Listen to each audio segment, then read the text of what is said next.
ಹತ್ಯೆಗೊಳಗಾಗಿರ್ತಕ್ಕಂಥವ್ರು ಟೂರಿಸ್ಟ್ಗಳಲ್ಲ. ಏನಲ್ಲ? ಇನ್ನೊಂದ್ಸಲಿ ಏನಲ್ಲ? ನಮ್ಮ ರಾಜ್ಯದ ಕೆಲವರು ವಿಧಾನಸೌಧದಲ್ಲಿ ಕೂತಿರೋರಿಗೆ ಕನ್ಫ್ಯೂಷನ್ ಇದೆ, ಅವರು ಟೂರಿಸ್ಟ್ಗಳು ಅಂತ. ಅವ್ರು ಏನಲ್ಲ? ಟೂರಿಸ್ಟ್ಗಳಲ್ಲ, ಅವ್ರು ಯಾತ್ರಿಗಳಲ್ಲ. ಏನಲ್ಲ? ಅವ್ರು ಕೇವಲ ಈ ದೇಶದ ನಾಗರಿಕರಲ್ಲ. ಏನಲ್ಲ? ಅದೆಲ್ಲದಕ್ಕಿಂತ ಹೆಚ್ಚಾಗಿ ಸತ್ತಿರ್ತಕ್ಕಂಥ, ಹತ್ಯೆಗೊಳಗಾಗಿರ್ತಕ್ಕಂಥ, ರಕ್ತ ಚೆಲ್ಲಿರ್ತಕ್ಕಂಥ, ಗುಂಡು ಹೊಡೆದುಕೊಂಡಕ್ಕಂಥ 26 ಜನ ಅವರು ಈ ದೇಶದ ಹಿಂದೂಗಳು. ಏನವರು? ಅಲ್ಲಿವರೆಗೆ ಕೇಳಿಸ್ಬೇಕು ಒಂದ್ ಸ್ವಲ್ಪ. ಕುಂಭಕರ್ಣನ್ ಜಾತಿಯವರು ಕೆಲವರು ಇದ್ದಾರೆ ವಿಧಾನಸೌಧ. ಏನವರು? ನಮ್ಮ ರಾಜ್ಯದಲ್ಲಿ ಕೆಲವರು ಏಕವಚನದ ರಾಜಕಾರಣಿಗಳಿದ್ದಾರೆ, ಅವ್ರವರೆಗೂ ಕೇಳಿಸ್ಬೇಕು ಅವ್ರಿಗೆ. ಏನವರು? ಈ ಅನ್ಯಾಯದ ವಿರುದ್ಧ ಸಿಡಿದೇಳಬೇಕಾಗಿರೋದು ಯಾರು? ಈ ಅನ್ಯಾಯಕ್ಕೆ ನ್ಯಾಯ ದಕ್ಕಿಸ್ಕೊಳ್ಬೇಕಾಗಿರೋದು ಯಾರು? ಈ ಅನ್ಯಾಯಕ್ಕೆ ಉತ್ತರ ಕೊಡಬೇಕಾಗಿರೋದು ಯಾರು? ಈ ಅನ್ಯಾಯದ ವಿರುದ್ಧ ವಿಜಯನಗರದ ಪ್ರತಿ ಬಡಾವಣೆಯನ್ನು ಜಾಗರೂಕಗೊಳಿಸಬೇಕಾಗಿರೋದು ಯಾರು? ಪ್ರತಿ ಮನೆಯನ್ನು ಜಾಗರೂಕಗೊಳಿಸಬೇಕಾಗಿರೋದು ಯಾರು? ಪ್ರತಿ ನಾಗರಿಕನನ್ನು ಜಾಗರೂಕಗೊಳಿಸಬೇಕಾಗಿರೋದು ಯಾರು? ಇವತ್ತು ನಮಗೆ ಪ್ರಭು ಶ್ರೀರಾಮಚಂದ್ರ ಕೊಡ್ತಾ ಇರ್ತಕ್ಕಂಥ ಸಂದೇಶ ಅದು. ಇವತ್ತು ರಾಮ ಕೇವಲ ಇವತ್ತು ನನ್ನ ಭಜನೆ ಮಾಡಿ ಅಂತ ಹೇಳಲ್ಲ, ಭಜನೆ ಕೂಡ ಮಾಡಬೇಕು. ರಾಮ ಇವತ್ತು ಕೇವಲ ನನ್ನ ಪೂಜೆ ಮಾಡಿ ಅಂತ ಹೇಳಲ್ಲ, ಪೂಜೆ ಕೂಡ ಮಾಡಬೇಕು. ರಾಮ ಇವತ್ತು ಕೇವಲ ನನ್ನನ್ನು ಅರ್ಚನೆ ಮಾಡಿ ಅಂತ ಹೇಳಲ್ಲ, ಅರ್ಚನೆ ಕೂಡ ಮಾಡಬೇಕು. ಆದ್ರೆ ರಾಮ ನಮಗೆ ಕೊಡ್ತಕ್ಕಂಥ ಅತ್ಯಂತ ದೊಡ್ಡದಾಗಿರ್ತಕ್ಕಂಥ ಸಂದೇಶ ಅಂದ್ರೆ, ಹಿಂದೂಗಳೇ ನಿಮ್ಗೆ ಅನ್ಯಾಯ ಆಗಿದೆ, ಇದ್ರ ವಿರುದ್ಧ ಸಿಡಿದೇಳಿ. ಹಿಂದೂಗಳೇ ನಿಮ್ಗೆ ಅನ್ಯಾಯ ಆಗಿದೆ, ಇದರ ನ್ಯಾಯ ನೀವು ಪಡ್ಕೊಳ್ಳಿ. ಹಿಂದೂಗಳೇ ನಿಮ್ಗೆ ಅನ್ಯಾಯ ಆಗಿದೆ, ಇದಕ್ಕೆ ದಕ್ಕಬೇಕಾಗಿರ್ತಕ್ಕಂಥ ಶಿಕ್ಷೆಯನ್ನು ಯಾರಿಗೆ ಕೊಡಬೇಕೋ ಅದನ್ನ ಕೊಡೋ ನಿಟ್ಟಿನಲ್ಲಿ ಸಂಬಂಧಪಟ್ಟಂತ ಎಲ್ಲ ವ್ಯವಸ್ಥೆಗಳ ಮೇಲೆ ಒತ್ತಡ ಹಾಕಿ ಆ ತರ ಆಳುವವರಿಗೆ ಕ್ರಮ ತಗೊಳ್ಳಿಕ್ಕೆ ಬೇಕಾಗಿರ್ತಕ್ಕಂಥ ಧೈರ್ಯ ಕೊಡಬೇಕಾಗಿರ್ತಕ್ಕಂಥ ಒಂದು ಬಹು ದೊಡ್ಡದಾಗಿರ್ತಕ್ಕಂಥ ಕರ್ತವ್ಯ ನಮ್ದಿದೆ. ನಮ್ದೊಂದು ವಿಮಾನ ಅಪಹರಣ ಆಗಿತ್ತು. ನಾನು ಓದ್ತಾ ಇದ್ದಾಗ ಆ ವಿಮಾನ ಅಪಹರಣ ಆದಾಗ ಕಮ್ಯುನಿಸ್ಟ್ ಪಾರ್ಟಿಯವರು ಆ ವಿಮಾನ ಯಾರ್ದು ಅಪಹರಣ ಆಯ್ತೋ ಅದರಲ್ಲಿರೋ ಕೆಲವು ವ್ಯಕ್ತಿಗಳು, ಅಂದ್ರೆ ಅವರ ಬಂಧುಗಳು ಕೆಲವರನ್ನು ಕರ್ಕೊಂಡು ಅಟಲ್ಜಿ ಮನೆ ಎದುರುಗಡೆ ಧರಣಿ ಮಾಡಿದ್ರು. ಯುದ್ಧ ಮಾಡಬೇಡಿ, ಬಿಡಿಸ್ಕೊಳ್ಳಿ ಅವ್ರನ್ನ ಹೇಗಾದ್ರು ಅಂತ. ಹೇಗ್ ಮಾಡಕ್ಕಾಗತ್ತೆ? ಅವ್ರೇನ್ ನಮ್ಮ ನೆಂಟ ಒಳ್ಳೆ ಮಾತು ಕೇಳಕ್ಕೆ? ಅಥವಾ ಅವ್ರಿಗೇನು ಅವ್ರ ಗುರುಗಳೇನಾದ್ರೂ ಸಜ್ಜನಿಗೆ ಬೋಧಿಸಿದಾರ ಒಳ್ಳೆ ಮಾತಲ್ಲಿ ಕೇಳಕ್ಕೆ? ಅವ್ರ ಧರ್ಮ ಏನಾದ್ರೂ ಅವ್ರಿಗೆ ಒಳ್ಳೇದನ್ನ ಹೇಳ್ಕೊಟ್ಟಿದ್ಯಾ ಒಳ್ಳೆ ಮಾತನ್ನು ಕೇಳಕ್ಕೆ? ಏನೂ ಇಲ್ಲ. ಅಟಲ್ಜಿ ಬಿಡಿಸ್ಕೊಳಕ್ಕೆ ಏನ್ ಮಾಡ್ಬೇಕು ಅದನ್ನ ಮಾಡಿದ್ರು ಅಂತ. ಹಾಗೆ ಇವತ್ತು ಕೂಡ ಅನೇಕರು ಸರ್ಕಾರವನ್ನ ದುರ್ಬಲಗೊಳಿಸಲಿಕ್ಕೆ, ನಿರ್ಣಯಗಳನ್ನ ದುರ್ಬಲಗೊಳಿಸಿಕೊಳ್ಳಲಿಕ್ಕೆ ಇಂಡಸ್ ಟ್ರೀಟಿಯನ್ನ ರದ್ದು ಮಾಡಿದ್ರು. 6 ನದಿ ಜಮ್ಮು ಕಾಶ್ಮೀರದಲ್ಲಿ, 3 ನದಿ ಈ ಕಡೆ ಹರಿಯೋದು ಭಾರತಕ್ಕೆ, 3 ನದಿ ಆ ಕಡೆ ಹರಿಯೋದು ಪಾಕಿಸ್ತಾನಕ್ಕೆ. ಯಾರು ನಮ್ಮ ನಾಳ್ತಾಯಿದಾರಲ್ಲ ಕರ್ನಾಟಕದಲ್ಲಿ, ಇವ್ರ ಮೂಲ ಪುರುಷ ಜವಾಹರ್ಲಾಲ್ ನೆಹರು ಸಿಗ್ನೇಚರ್ ಆಗ್ತಿತ್ತು. ಆ 3 ನದಿ ಯಾವ್ದು ಪೂರ್ವಕ್ಕೆ ಹರಿಯುತ್ತೆ ಅದರಲ್ಲಿ ಬಹಳ ಕಡಿಮೆ ನೀರಿದೆ. ಆ 3 ನದಿ ಯಾವ್ದು ಪಶ್ಚಿಮಕ್ಕೆ ಹರಿಯುತ್ತೆ ಇದರಲ್ಲಿ ಬಹಳ ಜಾಸ್ತಿ ನೀರಿದೆ. ಪೂರ್ವಕ್ಕೆ ಹರಿಯೋ ನೀರಿನಲ್ಲಿ 63% ಭಾರತಕ್ಕೆ, ಕಡಿಮೆ ನೀರಿನಲ್ಲಿ 63% ಭಾರತಕ್ಕೆ. ಪಶ್ಚಿಮ ಹರಿಯೋ ನೀರಿನಲ್ಲಿ 81% ಪಾಕಿಸ್ತಾನಕ್ಕೆ. ಜಾಸ್ತಿ ನೀರು ಹರಿಯೋದ್ರಲ್ಲಿ 81% ಪಾಕಿಸ್ತಾನಕ್ಕೆ. ಯಾಕೆ? ಏನ್ ಪೂರ್ವಜರು ಅಲ್ಲಿ ಹುಟ್ಟಿದ್ರ ಇರೋದು, ಅಥವಾ ಇವ್ರ ಪೂರ್ವಜರ ಆ ಧರ್ಮಕ್ಕೆ ಸೇರಿದಂತವ್ರ? ಇವತ್ತು ನರೇಂದ್ರ ಮೋದಿ ತಾಕತ್ತಿನ ಜೊತೆಗೆ ಆ ನಿರ್ಣಯವನ್ನ ಇವತ್ತು ಸಸ್ಪೆಂಡ್ ಮಾಡಿದ್ದಾರೆ, ಅದನ್ನು ರದ್ದು ಮಾಡಿದ್ದಾರೆ.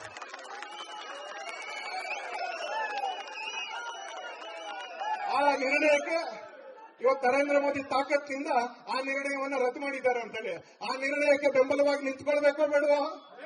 ಆ ನಿರ್ಣಯಕ್ಕೆ ಬೆಂಬಲವಾಗಿ ನಿಂತ್ಕೊಳ್ಳೇಬೇಕು. ಪ್ರತಿಯೊಬ್ಬ ನಾಗರಿಕನು ಹೇಗೆ ಜಪಾನ್ನಲ್ಲಿ ಭೂಕಂಪ ಆದ್ರೆ ಜಪಾನಿಯರು ಬೆಂಗಳೂರಿನ ವಿಪ್ರದಲ್ಲಿ, ಬೆಂಗಳೂರು TCS ಅಲ್ಲಿ ಎದ್ದು ನಿಂತ್ಕೊಂಡು ರಾಷ್ಟ್ರಗೀತೆ ಹಾಡ್ತಾರೋ ಹಾಗೆ ನಿರ್ಣಯ ನರೇಂದ್ರ ಮೋದಿ ಮಾಡ್ತಾರೆ. ನೀವು ಮಾಡಿ, ನಾವಿದೀವಿ ಅಂತ ತೋರಿಸ್ಬೇಕೋ ಬೇಡವೋ? ಸಾಕ್ಷಿ ಕೇಳಿದ್ರೆ ಪುಲ್ವಾಮಾ ದಾಳಿ ಆದಾಗ ಬಾಲಾಕೋಟ್ನಲ್ಲಿ ಸರ್ಜಿಕಲ್ ಸ್ಟ್ರೈಕ್ ಮಾಡಿದ್ರೆ ಆಮ್ ಆದ್ಮಿ ಪಾರ್ಟಿಯವರು ಸಾಕ್ಷಿ ಕೇಳಿದ್ರು ಅಂತ. ಈಗ ನಮ್ಮ ರಾಜ್ಯದ ಒಬ್ಬ ಮಂತ್ರಿ ಹಿಂದೂ ಅನ್ನೋ ಕಾರಣಕ್ಕೆ ಹತ್ಯೆ ಆಯ್ತು ಅನ್ನೋದಕ್ಕೆ ಏನ್ ಸಾಕ್ಷಿ ಇದೆ ಅಂತ ನಾವೇನೋ ಹೇಳೋದಿಲ್ಲ ಅಂತಲೇ. ಮಂಜುನಾಥರಾವ್ ಮನೆಗೆ ಹೋಗಿ, ಭರತ್ ಭೂಷಣ್ ಮನೆಗೆ ಹೋಗಿ ನೀವೇ ಮಾತಾಡಿ, ನಾವು ಮಾತಾಡಲ್ಲ, ನೀವೇ ಮಾತಾಡಿ ಅಂತಲೇ. ಭರತ್ ಭೂಷಣ್ ಮನೆಗೆ ಹೋಗಿ ಮಾತಾಡಿ, ಮಂಜುನಾಥರಾವ್ ಮನೆಗೆ ಹೋಗಿ ಮಾತಾಡಿ. ಹೆಪ್ಪುಗಟ್ಟಿದ ದುಃಖದಲ್ಲಿ ಅವರಿಬ್ಬರ ಪತ್ನಿಯವರು, ಅವರ ಅಪ್ಪ ಅಮ್ಮ, ಅವ್ರ ಮಕ್ಕಳು ಸತ್ಯ ಏನ್ ನಡೆದಿದೆ ಅಂತ ಹೇಳ್ತಾ ಇದ್ದಾರೆ. ಇವತ್ತು ರಾಮನ ಹೆಸರಿನಲ್ಲಿ ರಾಮನಿಗೆ ಘೋಷಣೆ ಆಗ್ತಾ, ರಾಮನಿಗೆ ಅಭಿನಂದಿಸ್ತಾ, ರಾಮನನ್ನ ಸ್ತುತಿ ಮಾಡ್ತಾ, ರಾಮನ ಜೊತೆಗೆ ಬಜರಂಗ ಬಲಿಯನ್ನು ನಮ್ಮಲ್ಲಿ ಆವಾಹಿಸ್ಕೊಳ್ತಾ, ಬಜರಂಗ ಬಲಿಯನ್ನ ಸ್ತುತಿಸ್ತಾ, ಬಜರಂಗಲಿಯ ಭಜನೆ ಮಾಡ್ತಾ, ಬಜರಂಗದಲ್ಲಿ ಬಜರಂಗ ಬಲಿಗೆ ಜಯಕಾರ ಹಾಕ್ತಾ, ಹನುಮಂತನಿಗೆ ಜಯಕಾರ ಹಾಕ್ತಾ ಹೋಗ್ತಾ ಇರ್ಬೇಕಾದ್ರೆ ನಮ್ಮೆಲ್ಲರ ಮನಸ್ಸಿನಲ್ಲಿ ಒಂದು ಮಡುಗಟ್ಟಿದ ದುಃಖ ಇರಬೇಕು. ನಾವಿವತ್ತಿನ ಈ ಕಾರ್ಯಕ್ರಮವನ್ನ ಆನಂದದಲ್ಲಿ ಮಾಡ್ತಾ ಇಲ್ಲ. ಪ್ರತಿ ವರ್ಷ 8 ವರ್ಷ ಮಾಡ್ತಾ ಇರ್ಬೇಕಾದ್ರೆ ನಮ್ಮ ಹತ್ರ ಆನಂದ ಇತ್ತು. ಮೊದಲನೇ 6 ವರ್ಷ ನಮ್ಮ ಹತ್ರ ಆನಂದ ಇತ್ತು. ಮೊದಲನೇ 7 ವರ್ಷ ನಮ್ಮ ಹತ್ರ ಆನಂದ ಇತ್ತು. ನಿಧಾನಕ್ಕೆ ರಾಮ ಮಂದಿರ ಆಗುವಂತ ದಿಕ್ಕಿನಲ್ಲಿ ಹಿಂದೂ ಸಮಾಜ ಹೆಜ್ಜೆ ಹಾಕ್ತಾ ಇದೆ. ಕೋರ್ಟ್ನಲ್ಲಿ ಒಳ್ಳೆ ರೀತಿಯಲ್ಲಿ ವಾದ ನಡೀತಾ ಇತ್ತು. ಆಳುವಂತವ್ರು ಎಲ್ಲರೂ ಕೂಡ ಅದಕ್ಕೆ ಸಹಕಾರ ಕೊಡ್ತಿದ್ರು. ಉತ್ತರ ಪ್ರದೇಶದಲ್ಲೂ ದೆಹಲಿಯಲ್ಲೂ 8ನೇ ವರ್ಷ ನಾವು ರಾಮನವಮಿ ಮಾಡಕ್ಕೆ ಅಂತ ಹೊರಟಾಗ ನಮ್ಗೆ ಆನಂದ ಇತ್ತು. ನಾವು ಯಾವ ಕಾರಣಕ್ಕೋಸ್ಕರ ಸಂಘರ್ಷ ಮಾಡ್ಕೊಂಡು ಬಂದ್ವೋ ರಾಮಲಾಲ, ಒಂದು ಸುಂದರವಾಗಿರ್ತಕ್ಕಂಥ ರಾಮಲಾಲ ಅವನು ರಾಮ ಮಂದಿರದಲ್ಲಿ ಪ್ರತಿಷ್ಠಾಪನೆ ಆಗಿ ರಾಮನ ವ್ಯಕ್ತಿತ್ವಕ್ಕೆ ತಕ್ಕನಾಗಿರ್ತಕ್ಕಂಥ ಒಂದು ಮಂದಿರ ಆಗಿದೆ ಅಂತಕ್ಕಂಥ ಖುಷಿ ಇತ್ತು. ಈ ವರ್ಷನೂ ಅದೇ ಖುಷಿ ಇರಬೇಕಾಗಿತ್ತು. ರಾಮನ ವ್ಯಕ್ತಿತ್ವಕ್ಕೆ ತಕ್ಕಾಗಿ ಇಡೀ ಮಂದಿರ ಹೆಚ್ಚು ಕಡಿಮೆ 99% ಪೂರ್ತಿಯಾಗಿದೆ. ಇನ್ನೊಂದು 10-15 ದಿನದಲ್ಲಿ ಅದರ ಮೊದಲನೇ ಮಾಡಿಯಲ್ಲಿ ರಾಮಲಾಲಾ ಸರ್ಕಾರ ಅಂತ ಏನ್ ಕರಿತೀವಿ, ರಾಮ, ಲಕ್ಷ್ಮಣ, ಸೀತೆ, ಹನುಮಂತ, ಇದನ್ನ ರಾಮ್ ದರ್ಬಾರ್ ಅಂತ ಕರೀತಾರೆ. ರಾಮ್ ಸರ್ಕಾರ, ರಾಮಲಾಲಾ ಸರ್ಕಾರ ಅಂತ ಕರೀತಾರೆ. ಆ ರಾಮ್ ದರ್ಬಾರ್, ಶ್ರೀ ರಾಮ್ ದರ್ಬಾರ್ ಅದಿನ್ನೊಂದು 15 ದಿನದಲ್ಲಿ ಪ್ರತಿಷ್ಠಾಪನೆ ಆಗೋದಿತ್ತು. ಈ ಆನಂದದಲ್ಲಿ ನಾವು ರಾಮನವಮಿ ಆಚರಿಸಿದ್ದು. ಇದೇ ಆನಂದದಲ್ಲಿ ನಾವು ಶೋಭಾಯಾತ್ರೆಯನ್ನು ಕೂಡ ನಿಶ್ಚಯಿಸಿದ್ದ. ಇದೇ ಆನಂದದಲ್ಲಿ ಶೋಭಾಯಾತ್ರೆಯ ಪೋಸ್ಟರ್ ಕೂಡ ಮಾಡಿದ್ದ. ಆದ್ರೆ ಅದರ ಮಧ್ಯದಲ್ಲಿ ಇವತ್ತು ಇಡೀ ಹಿಂದೂ ಸಮಾಜವನ್ನ ಇವತ್ತು ಮತ್ತೊಂದ್ಸಲಿ ಬೆಚ್ಚಿ ಬೀಳತಕ್ಕಂತ ಒಂದು ಘಟನೆ ನಡೆದಿದೆ. ಆದ್ರೆ ನಾವು ಬೆಚ್ಚಿ ಬೀಳುವಂತವ್ರ, ನಾವು ಬೆಚ್ಚಿ ಬೀಳುವಂತವ್ರ, ನಾವು ಹೆದರುವಂತವ್ರ, ನಾವು ಹಿಮ್ಮೆಟ್ಟುವಂತವ್ರ, ನಾವು ಪಲಾಯನ ಮಾಡುವಂತವ್ರ, ನಾವು ರಾಜಿ ಮಾಡಿಕೊಳ್ಳುವಂತವ್ರ, ಇದನ್ನ ಕಳೆದ 1000 ವರ್ಷದಲ್ಲಿ ಮಾಡಿಲ್ಲ ನಾವು. ಈಗ ಒಂದು ಕೇಸ್ಗೆ, ಈಗ ಒಂದು ಅರೆಸ್ಟ್ಗೆ ಹೆದರ್ಕೊಂಡು ಮತ್ ನಾವು ಇದೆಲ್ಲದಕ್ಕೂ ಹೆದರುವಂತವ್ರಲ್ಲ. 1000 ವರ್ಷಗಳಲ್ಲಿ ಮಾಡಿಲ್ಲ, ನಾನ್ ಮಾಡಿಲ್ಲ, ಹಾಗೆ ನನ್ನ ಪೂರ್ವಜರು ಮಾಡಲಿಲ್ಲ ಅಂತಾನೆ. ಇಲ್ಲಿ ಕೂತ್ಕೊಂಡಿರ್ತಕ್ಕಂಥ ಅನೇಕ ಮುಖಗಳು ರಾಮ ಮಂದಿರ ಆಂದೋಲನದಲ್ಲಿ ಜೈಲಿಗೆ ಹೋಗಿರ್ತಕ್ಕಂಥ 16 ಮುಖಗಳು ನನ್ನ ಕಣ್ಣೆದುರಿಗೆ ಇದಾವ ಅಂತಾನೆ. ಸ್ವಾಮಿ, ಅಂತ ಸರ್ಕಾರ ಇದ್ದಾಗಲೇ ಹೆದರ್ಲಿಲ್ಲ ನಾವು, ಇಂಥ ಸರ್ಕಾರ ಇದ್ದಾಗ ನಾವು ದೇವರಾಣೆ ಹೆದರೋದಿಲ್ಲ ಅಂತಾನೆ. ಯಾಕಂದ್ರೆ ಅಂತ ಸರ್ಕಾರ ಇದ್ದಾಗಲೇ ಹೆದರ್ಲಿಲ್ಲ. ಈಗಿರೋದು ಅರ್ಬನ್ ನಕ್ಸಲ್ ಸರ್ಕಾರ ಅಂತ ನಮಗೆ ಚೆನ್ನಾಗಿ ಗೊತ್ತಿದೆ ಅಂತಾನೆ. ಇಲ್ಲೋದು ರಾಜಕೀಯ ಪಕ್ಷದ ಸರ್ಕಾರ ಅಲ್ಲ. ಇಲ್ಲಿ ಕೆಲವು ರಿಪಬ್ಲಿಕ್ಗಳಿದಾವೆ. ಗುಲ್ಬರ್ಗದಲ್ಲಿ ಒಂದು ರಿಪಬ್ಲಿಕ್ ಇದೆ, ಬೆಂಗಳೂರಲ್ಲಿ ಒಂದು ರಿಪಬ್ಲಿಕ್ ಇದೆ, ಮಧ್ಯದಲ್ಲಿ ಕೆಲವು ಕಡೆಗಳಲ್ಲಿ ರಾಜ್ಯ ಸರ್ಕಾರ ಇದೆ. ಇದಕ್ಕೆ ನಾವು ಹೆದರುವಂತವ್ರಲ್ಲ ಅಂತಲ್ಲಿ. ಯಾಕಂದ್ರೆ 1000 ವರ್ಷದ ಸಂಘರ್ಷದಲ್ಲಿ ನಾನು ಹೇಳಿದೆ, ನಾನು ಒಂದ್ಸಲಿ ಸುಧಾರಿಸ್ಕೊಳ್ಳಕ್ಕೆ ಅಂತ ಕೂತಿದ್ವಿ ಹೊರತು ಯಾವಾಗ್ಲೂ ಒಂದು ಹೆಜ್ಜೆ ಹಿಂದೆ ಇರ್ಲಿಲ್ಲ. ಚಾವ ಸಿನಿಮಾ ನೋಡಿದೀರಾ? ಚಾವ ಸಿನಿಮಾ ನೋಡಿದೀರಾ? ಈ ಹಿಂದೂ ಸಮಾಜದಲ್ಲಿ ಹರಿತಾ ಇರೋದು ಆ ಸಂಭಾಜಿ ರಕ್ತ. ಅಕಸ್ಮಾತ್ ಯಾರಾದ್ರೂ ಚಾವ ಸಿನಿಮಾ ನೋಡ್ಲಿಲ್ಲ ಅಂತ ಹೇಳಿದ್ರೆ ಹತ್ರದ ಪೊಲೀಸ್ ಸ್ಟೇಷನ್ ಅಲ್ಲಿರೋ 2 ಕಾನ್ಸ್ಟೇಬಲ್ಗಳನ್ನ ಅವ್ರನ್ನ ಪ್ಲೈನ್ ಕ್ಲೋತ್ ಅಲ್ಲಿ ನಿಮ್ ದುಡ್ಡಲ್ಲಿ ಅವ್ರ ಕರ್ಕೊಂಡಾಗ ಆ ಸಿನಿಮಾ ತೋರಿಸಿ ಅಂತಾನೆ. ಮುಂದಿನ ಸಲಿ ಅವ್ರ ದುಡ್ಡಲ್ಲಿ ತೊಡ್ದು ನೋಡ್ಬೇಡಿ, ನಿಮ್ ದುಡ್ಡಲ್ಲಿ ಅವ್ರನ್ನ ಸ್ವಲ್ಪ ಸಾಮಾನ್ಯ ವೇಷದಲ್ಲಿ ಕರ್ಕೊಂಡೋಗಿ ಅವ್ರಿಗೆ ಚಾವ ಸಿನಿಮಾ ತೋರಿಸಿ. ಮುಂದಿನ ಸಲಿ ಪಾಕಿಸ್ತಾನ ಧ್ವಜ ಸುಟ್ಟಾಕಕ್ಕೆ ಅಂತ ಬಂದ್ರೆ ನಿಮ್ಮ ಮೇಲೆ ಕೇಸ್ ಮಾಡಲ್ಲ. ಅರ್ಥ ಆಗುತ್ತೆ ಅವ್ರಿಗೆ. ಈ ದೇಶ ಯಾಕೆ ಉಳ್ಕೊಂಡಿದೆ, ಈ ದೇಶ ಏನ್ ಮಾಡಿದ್ರೆ ಉಳ್ಕೊಳ್ಳುತ್ತೆ ಅಂತ ಅವ್ರಿಗೆ ಅರ್ಥವಾಗುತ್ತೆ ಅಂತಾನೆ. ಆ ತರದ ಒಂದು ಇವತ್ತು ದುಃಖದ ಸನ್ನಿವೇಶದಲ್ಲಿ ನಾವು ರಾಮನ ಶೋಭಾಯಾತ್ರೆ ಮಾಡ್ತಾ ಇದ್ದೀವಿ. ದುಃಖದ ಸನ್ನಿವೇಶದಲ್ಲಿ ನಾವು ಬಜರಂಗಬಲಿ ಯಾತ್ರೆ ಮಾಡ್ತಾ ಇದ್ದೀವಿ. ಆದ್ರೆ ಆ ದುಃಖವನ್ನು ನಿವಾರಿಸ್ಕೊಳ್ತೀವಿ. ಆ ಕುಟುಂಬಗಳಿಗೆ ನಾವು ನೆಮ್ಮದಿ ಕೊಡಕ್ ಆಗಲ್ಲ, ಆದ್ರೆ ಆ ಹತ್ಯೆಗಳಿಗೆ ನ್ಯಾಯ ಒದಗಿಸ್ಕೊಡ್ತೀವಿ ಅಂತಾನೆ ಹೇಳಿದ್ದಾರೆ. ಅದರಲ್ಲಿ ಅನೇಕ ಟೈಮ್ ವಿನಯ್ ನರ್ವಾಲ್ ಅಂತ ನೇವಿ ಆಫೀಸರ್ ಹತ್ಯೆಗೊಳಗಾಗ್ತಾರೆ. ಏಪ್ರಿಲ್ 16ನೇ ತಾರೀಕು ಮದುವೆ, ಏಪ್ರಿಲ್ 22ನೇ ತಾರೀಕು ಹತ್ಯೆ. ನಮ್ಮ ಬಾಗಲಕೋಟೆ RB ತಿಮ್ಮಾಪುರ ಅನ್ನೋ ಸಚಿವರು, ಅವ್ರ ಹೆಸರು ಹೇಳಬಾರ್ದು ಅಂತಿದ್ದೆ ಒಳ್ಳೆ ಸಮಯದಲ್ಲಿ, ಅವರೇ ಹೇಳಿದವ್ರು ಸಾಕ್ಷಿ ಏನಿದೆ ಅಂತ. ಏಪ್ರಿಲ್ 16ಕ್ಕೆ ಮದುವೆ, ಏಪ್ರಿಲ್ 22ಕ್ಕೆ ಸಾವು. 16ಕ್ಕೆ ಮದುವೆ, 22ಕ್ಕೆ ಸಾವು. ಆ ಹೆಂಡತಿ ಗಂಡನ ಶವದ ಎದುರುಗಡೆ, ಆ ಶವದ ಪೆಟ್ಟಿಗೆ ಎದುರುಗಡೆ ನಿಂತ್ಕೊಂಡು ಹೇಳ್ತಾಳೆ, ನಾನು ನಿನ್ನ ಬದುಕಿಗೆ ಯೋಗ್ಯಳಾಗುವಂತ ರೀತಿಯಲ್ಲಿ ಭವಿಷ್ಯದ ಬದುಕನ್ನು ಬದುಕ್ತೀನಿ ಅಂತ ಹೇಳ್ತಾಳೆ. ನಿನಗೆ ಯೋಗ್ಯವಾಗಿರ್ತಕ್ಕಂಥ ಬದುಕನ್ನ ನಾನು ಬದುಕು ತೋರಿಸ್ತೀನಿ. ಯಾಕಂದ್ರೆ ಈ ದೇಶದಲ್ಲಿ ತುಂಬಾ ಜನ ಸೈನಿಕರ ಹೆಂಡತಿಯರು, ಪತ್ನಿಯರು ಮತ್ತು ಮಕ್ಕಳು ಅವರು ತೀರ್ಕೊಂಡಾಗ ಮಾಡಿದ ಸಂಕಲ್ಪಕ್ಕೆ ಅನುಗುಣವಾಗಿ ಇತ್ತೀಚೆಗೆ ಒಬ್ಬ ಪೊಲೀಸ್ ಆಫೀಸರ್, ಇತ್ತೀಚೆಗೆ ಒಬ್ಬ ಮಿಲಿಟರಿ ಆಫೀಸರ್ನ ಹೆಂಡತಿ, ಆಕೆ ಮಿಲಿಟರಿಯ ಆಫೀಸರ್ ಆಗಿ ನೇಮಕ ಆದ್ಲಾಗ್ತಾರೆ. ಆ ವಿನಯ್ ನರ್ವಾಲ್ನ ಹೆಂಡತಿ ಆಕೆ ಹೇಳ್ತಾಳೆ, ನಿನ್ ಜೀವನಕ್ಕೆ ತಕ್ಕನಾಗಿರ್ತಕ್ಕಂಥ ರೀತಿಯಲ್ಲಿ, ಅದಕ್ಕೆ ಯೋಗ್ಯವಾಗಿರ್ತಕ್ಕಂಥ ರೀತಿಯಲ್ಲಿ ನಾನು ಬದುಕ್ತೇನೆ. 6 ದಿನದಲ್ಲಿ ವಿಧವೆ ಆಗಿತ್ತು.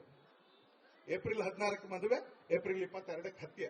ಉತ್ತರ ಭಾರತದ ಹೆಣ್ಣುಮಕ್ಕಳು ಅವ್ರು ಹಾಕೊಳ್ತಕ್ಕಂಥ ಚೂಡಿ ಮತ್ತು ಅವ್ರು ಹಾಕೊಳ್ತಕ್ಕಂಥ ಹೆಣ್ಣ ಅಥವಾ ಮೆಹಂದಿ, ಅದ್ರ ಜೊತೆಗೆ ಆಕೆ ಗಂಡನ ಶವದ ಪಕ್ಕದಲ್ಲಿ ನಿಂತಿರ್ತಕ್ಕಂಥ ಕೂತಿರ್ತಕ್ಕಂಥ ಪಿಕ್ಚರ್ ನಾವು ನೋಡ್ತೀವಿ ಅಂತಾರೆ. ಅಕಸ್ಮಾತ್ ನಿಮಗೆ ಕಣ್ಣೀರು ಬರಲಿಲ್ಲ ಅಂತೇಳಿ ನೀವು ಮನುಷ್ಯರೇ ಅಲ್ಲ. ಅದನ್ನ ನೋಡಿದ ಮೇಲೂ ಪಾಕಿಸ್ತಾನ ಧ್ವಜ ಸುಡಬೇಕಾದ್ರೆ ಕೇಸ್ ಹಾಕ್ತೀರಿ ಅಂತ ಹೇಳಿದ್ರೆ ನೀವು ಆ ಕಾಕಿಗೆ ಯೋಗ್ಯರೇ ಅಲ್ಲ. ಯಾಕಂದ್ರೆ ಈ ದೇಶದಲ್ಲಿ ಖಾದಿಗೊಂದು ಯೋಗ್ಯತೆ ಇದೆ, ಈ ದೇಶದಲ್ಲಿ ಕಾವಿಗೊಂದು ಯೋಗ್ಯತೆ ಇದೆ, ಹಾಗೆ ಈ ದೇಶದಲ್ಲಿ ಯೂನಿಫಾರ್ಮ್ಗೂ ಒಂದು ಯೋಗ್ಯತೆ ಇದೆ, ಎಲ್ಲದಕ್ಕೂ ಒಂದು ಯೋಗ್ಯತೆ ಇದೆ. ಖಾದಿಗೊಂದು ಯೋಗ್ಯತೆ ಇದೆ, ಕಾವಿಗೊಂದು ಯೋಗ್ಯತೆ ಇದೆ, ಖಾಕಿಗೂ ಒಂದು ಯೋಗ್ಯತೆ ಇದೆ. ಅದರ ಯೋಗ್ಯತೆ ಕಡಿಮೆ ಆಗದೆ ಇರುವಂತ ರೀತಿಯಲ್ಲಿ ನಾವೆಲ್ಲರೂ ಕೂಡ ಬದುಕಬೇಕು. ಅದರ ಯೋಗ್ಯತೆ ಕಡಿಮೆ ಆಗದೆ ಇರುವಂತ ರೀತಿಯಲ್ಲಿ ನಾವೆಲ್ಲರೂ ಕೂಡ ವರ್ತಿಸಬೇಕು ಅಂತಲೇ ಇವತ್ತು ಅದನ್ನು ಸಂಬಂಧಪಟ್ಟವರಿಗೆ ನೆನಪು ಮಾಡಿಕೊಡ್ತಾ ಹಿಂದೂ ಸಮಾಜ ಕಳೆದ 1000 ವರ್ಷಗಳಲ್ಲಿ ನಾನು ಆಗ್ಲಿಂದ 3 ಬಾರಿ ನಿಮ್ಗೆ ಹೇಳಿದಾಗೆ ಎಂದೂ ಹಿಮ್ಮೆಟ್ಟಲಿಲ್ಲ. ಏನ್ ಮಾಡಲಿಲ್ಲ? ಎಂದೂ ಹಿಮ್ಮೆಟ್ಟಲಿಲ್ಲ. ಹಿಂದೂ ಸಮಾಜ ಕಳೆದ 1000 ವರ್ಷದಲ್ಲಿ ಎಂದೂ ಕೂಡ ಪಲಾಯನ ಮಾಡಲಿಲ್ಲ. ಏನ್ ಮಾಡಲಿಲ್ಲ? ಎಂದೂ ಕೂಡ ಪಲಾಯನ ಮಾಡಲಿಲ್ಲ. ಇಸ್ಲಾಮಿ ಆಕ್ರಮಣವನ್ನು ಎದುರಿಸ್ತಾ ನಾವು, ಮತಾಂತರದ ಷಡ್ಯಂತ್ರವನ್ನು ಎದುರಿಸ್ತಾ ಔರಂಗಜೇಬನಂತರ ವ್ಯಕ್ತಿನೇ ಎದುರಿಸ್ಬಿಟ್ಟು ಈ ದೇಶವನ್ನ ಬಚಾವ್ ಮಾಡ್ಕೊಂಡಿದೀವಿ ನಾವು. ಈಗಿರೋ ಆಧುನಿಕ ಔರಂಗಜೇಬರನ್ನ ಯಾವ ಕಾರಣಕ್ಕೂ ನಾವು ಲೆಕ್ಕ ಇಡಬೇಕು ಅಂತ ಏನಿಲ್ಲ. ಒಗ್ಗಟ್ಟಾಗಬೇಕು, ಒಗ್ಗಟ್ಟಿನಿಂದ ಮುಂದುವರಿಬೇಕು. ಕೇವಲ ಭಜನೆ ಮತ್ತು ಪೂಜೆ ಮಾತ್ರ ಅಲ್ಲ, ಅದನ್ನು ಶಾಂತಿ ಕಾಲದಲ್ಲಿ ಮಾಡಬೇಕು. ಈ ತರ ಸಮಯದಲ್ಲಿ ರಾಮ ಹೇಗೆ ಸಮಾಜದ ವಿರುದ್ಧದ ಒಂದು ಅನ್ಯಾಯವನ್ನ ರಾವಣ ವಧೆಯ ಮುಖಾಂತರ ತೀರಿಸಿಕೊಂಡ ಹಾಗೆ ಇದಕ್ಕೆ ಸಂಬಂಧಪಟ್ಟಿರ್ತಕ್ಕಂಥ ಕಡೆಯ ವ್ಯಕ್ತಿಗೂ ಕೂಡ ಭಾರತ ಸೇಡು ತೀರಿಸಿಕೊಳ್ಳೋದ್ರ ಮುಖಾಂತರ ನಾವಿವತ್ತು ಈ ಶೋಭಾಯಾತ್ರೆಯಲ್ಲಿ ಪಾಲ್ಗೊಳ್ಳಬೇಕಾಗಿದೆ. ನಮ್ಮೆಲ್ಲರಲ್ಲೂ ಕೂಡ ಒಬ್ಬ ಸಾತ್ವಿಕ ಹನುಮಂತ ಇವತ್ತಿದ್ದಾನೆ, ಒಬ್ಬ ಸಾತ್ವಿಕ ಹನುಮಂತ ಇದ್ದಾನೆ. ಆ ಸಾತ್ವಿಕ ಹನುಮಂತನನ್ನ ಇವತ್ತು ಜಾಗರಣ ಮಾಡ್ಕೊಳ್ತಾ, ಆ ಸಾತ್ವಿಕ ಹನುಮನನ್ನ ಎಬ್ಬಿಸ್ಕೊಳ್ತಾ ಅಂತಲೇ ಮತ್ತೆ ಈ ಅನ್ಯಾಯಕ್ಕೆ ನ್ಯಾಯ ಸಿಗುವವರೆಗೆ ನಾವು ಸಂಬಂಧಪಟ್ಟಂತ ಎಲ್ಲ ವ್ಯವಸ್ಥೆಯ ಜೊತೆಗೆ ಒಟ್ಟಿಗೆ ನಿಂತ್ಕೊಳ್ತೀವಿ. ಸರ್ಕಾರಗಳ ಜೊತೆ, ನಾಯಕತ್ವದ ಜೊತೆ, ಸೈನ್ಯದ ಜೊತೆಗೆ ಒಟ್ಟಿಗೆ ನಿಂತ್ಕೊಳ್ತೀವಿ ಅಂತಲೇ ಮತ್ತೊಂದ್ಸರಿ ಭಾರತದಲ್ಲಿ ಈ ತರದ ಘಟನೆ ಆಗದೆ ಇರುವಂತ ರೀತಿಯಲ್ಲಿ ಸಂಕಲ್ಪದ ಜೊತೆಗೆ ಇವತ್ತಿನ ಶೋಭಾಯಾತ್ರೆಯಲ್ಲಿ ಪಾಲ್ಗೊಳ್ತೀವಿ ಅನ್ನುವಂಥ ಸಂಕಲ್ಪ ನಾವು ಒಂದ್ಸರಿ ಮಾಡೋಣ ಅಂತ ಹೇಳ್ತಾ, ಮತ್ತೊಂದ್ಸರಿ ಹಿಂದೂಗಳಾಗಿರುವ ಏಕೈಕ ಕಾರಣಕ್ಕೆ